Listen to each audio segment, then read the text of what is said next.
Good morning बच्चों। SDSS public school Hariharpur की online classes में आपका स्वागत है।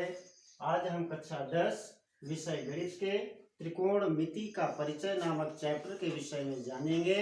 त्रिकोणमिति, त्रिकोणमिति का शाब्दिक अर्थ है बेटा, त्रिकोणमिति 3 शब्दों के योग से मिलकर के बना है। त्रि माने होता है 3 और कोण, कोण का मतलब आप जानते हैं एंगल या कोण। मिति, मिति का मतलब होता है बेटा मापन, तीनों कोणों के मापन को या किसी समकोण त्रिभुज की तीनों भुजाओं के मापन को हम त्रिकोणमिति कहते हैं।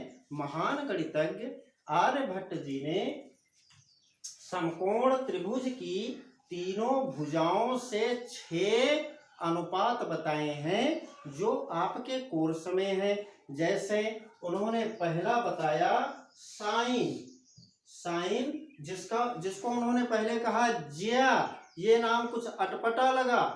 फिर कॉस, कॉस का उन्होंने पहले नाम रखा कोज्या, ये भी नाम जब हमको अटपटा लगता है तो उस समय और ज्यादा अटपटा लगता होगा, तो उन्होंने इनके इंग्लिश में नाम दे दिए। इंग्लिश में भी नाम इनके बड़े हैं, यस आई एन आई, शी को शाइन, शी ओ यस आई एन आई, उसको भी उन्होंने शॉर्ट कर दिया।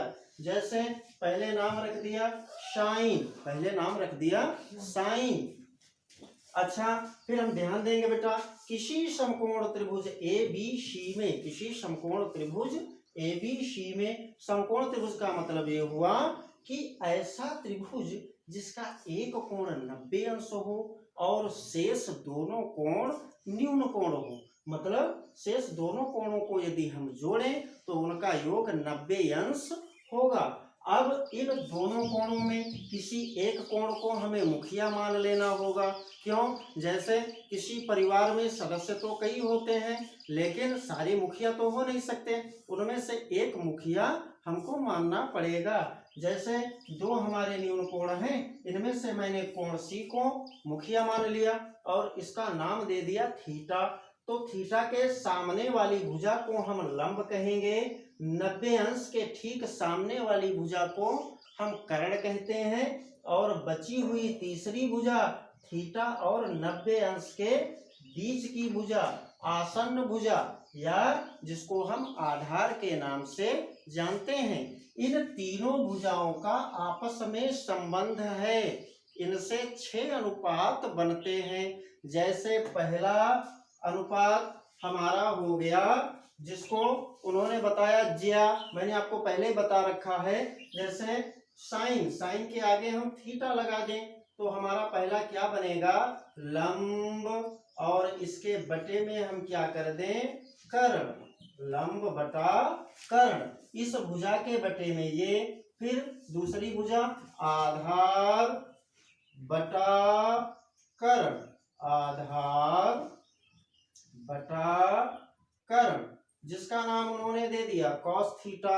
अब तीसरा नंबर आया लंब और आधार का, तो उसका नाम दे दिया जाएगा टेन थीटा बराबर लंब बटा आधार। ये 3 अनुपात तो हमको ऐसे ही मिल गए। अब यदि हम इनका व्युत्क्रम कर दें, उल्टा कर दें, इनसे हमको दूसरे नाम मिल जाएंगे। जैसे सबसे पहले क्या लिखा है साइन थीटा बराबर लंब बटा कर्ण, तो COSEC कोशेक थीटा बराबर कर्ण ऊपर लिख दें और इसके बटे में कर दें लंब। इसका व्युत्क्रम कर दें, उल्टा कर दें, क्या लिखा गया आधार बटा कर्ण है, हम लिख देंगे बेटा कर्ण बटा आधार, और इसका नाम दे दिया गया SEC शेक थीटा। फिर तीसरा क्या लिखा है लंब बटा आधार, इसका उल्टा कर दें, क्या हो जाएगा आधार बटा लंब, और इसका नाम हो गया कॉट थीटा। याद करने में यदि आपको कठिनाई आए तो हमको जैसे पढ़ाया गया, हमारे सर ने बताया था कि इन अनुपातों को याद करने के लिए सीधे से एक फार्मूला याद कर लो, लाल बटे कक्का और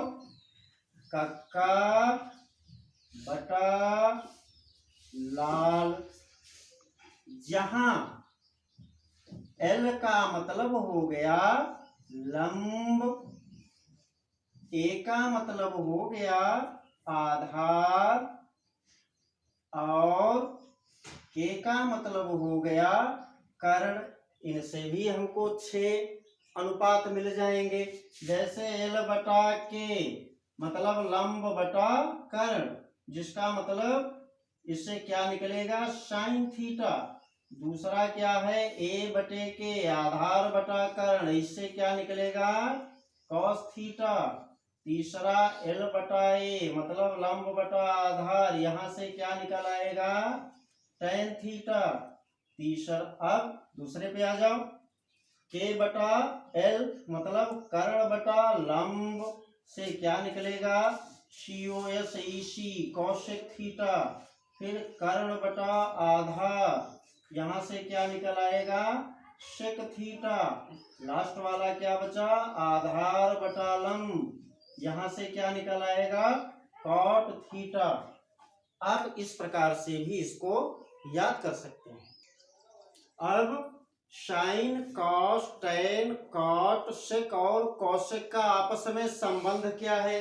जैसे पहला फार्मूला है साइन थीटा के बराबर 1 बटा कौशिक थीटा, तथा दूसरा देखेंगे बेटा कॉस थीटा के बराबर 1 बटा सेक थीटा। तीसरा टैन थीटा के बराबर आपका मान होगा 1 बटा कॉट थीटा। अब हम इनको उल्टा कर ले, देखते हैं 4 नंबर पे कौशिक थीटा बराबर 1 बटा साइन थीटा। पांचवा सेक थीटा बराबर 1 बटा कॉस थीटा। और छठवां कॉट थीटा बराबर 1 बटा टैन थीटा। इसके अतिरिक्त हम सातवां देखेंगे बेटा टैन थीटा के बराबर हम और कौन सा फार्मूला यूज कर सकते हैं। टैन थीटा के बराबर साइन थीटा बटा कॉस थीटा। आठवां कॉट थीटा बराबर कॉस थीटा बटा साइन थीटा। इस प्रकार से 8 ये फार्मूले और 6 पिछले वाले फार्मूले, आपके 14 फार्मूले हो गए। आप ये 14 फार्मूले कंप्लीट करें। कल हम आपकी एक्सरसाइज पहली संपन्न करेंगे।